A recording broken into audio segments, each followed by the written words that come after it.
إيه اللي هيحصل لو اتحققت لكم أمنية بشكل غريب جدًا؟ تعالوا معانا اسمعوا حدوتة تيتة سوسن اللي شاركتها معانا في حملة احكي يا تيتة. تعالوا اسمعوا الحدوتة. كان يا مكان في زمان فات وقت عدّى، كان في راجل عجوز على قد حاله، غلبان أوي، أوي، أوي وفقير. حقيقة حكايته كانت تقطّع القلب. الراجل الغلبان ده كان يصبح الصبح يروح يجيب طبق الفول، يتغدى فول ويتعشى فول ويفطر فول. الصبح فولاية، الضهر فولاية، وفي العشا فولاية. في يوم من الأيام وهو قاعد بيتعشى عدى عليه واحد صاحبه، قال له: إيه يا عم اللي أنت بتعمله ده؟ طول النهار بتاكل في فول، أنت ما بتزهقش؟ إيه ده؟ ده إيه الملل ده؟ وراح شايط طبق الفول برجله، وفضلت الفولاية تتدحرج تتدحرج تتدحرج لغاية ما وقعت جوه البلاعة.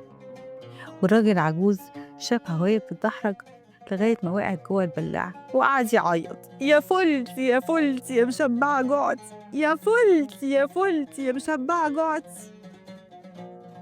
فضل يعيط لغاية ما ظهر قدامه مارد كبير. قال له: بتعيط ليه؟ قال له: فلتي وقعت، وحكى له كل حاجة حصلت من صاحبه وفلت اللي وقعت اللي ملوش غيرها. المارد قال له: طب بُص، أنا ممكن أساعدك، ممكن أدّيك حاجة تشبّع جوعتك يحميك من سؤال اللئيم. وراح مطلّع من جيبه عصاية، وراح مدّيها للراجل العجوز وقال له: خُد العصاية دي، لمّا تعوز تاكل اخبط بيها 3 مرّات على أي ترابيزة وقُل أنا جعان واطلب اللي أنت عايزه.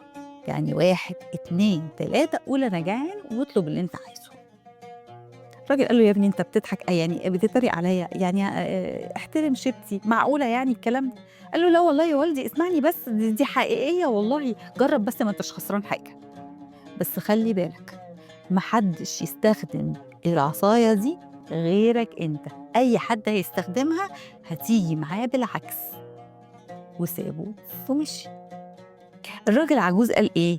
المَيّة تكدّب الغطاس، وراح ماسك العصاية خابط 3 مرّات على الترابيزة: 1، 2، 3، أنا جعان، عايز رُز وفراخ. فجأة ظهرت قدّامه صينية مليانة رُز وفراخ سُخنين جُمال حلوين جدًا، طبعًا نزل عليهم هتتك بتك، فضل ياكل، ياكل، ياكل، ياكل، ياكل. وبعدين قال لك: أنا أطلب حلو بقى. وراح ماسك العصاية: 1، 2، 3، أنا جعان، عايز رز بلبن. ظهر قدامه طبق رز بلبن بالمكسرات آخر جمال.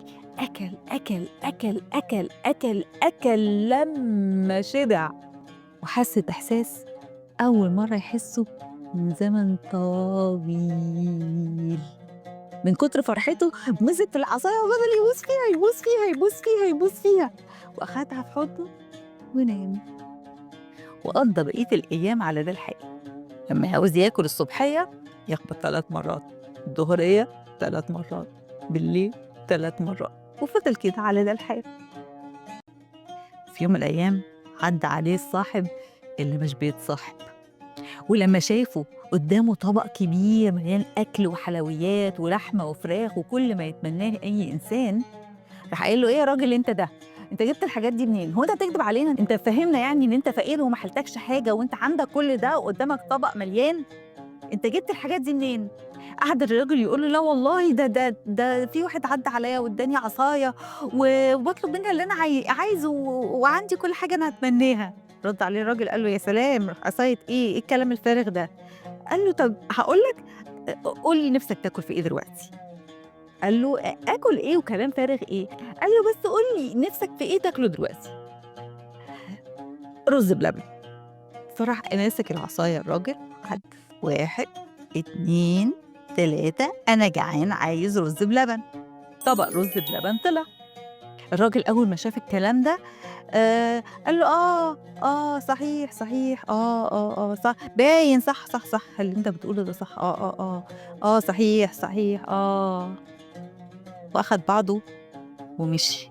بس هو ما مشيش، فضل مستخبي ومتربص، متربص، متربص، متربص لغاية ما الراجل العجوز راح في النوم.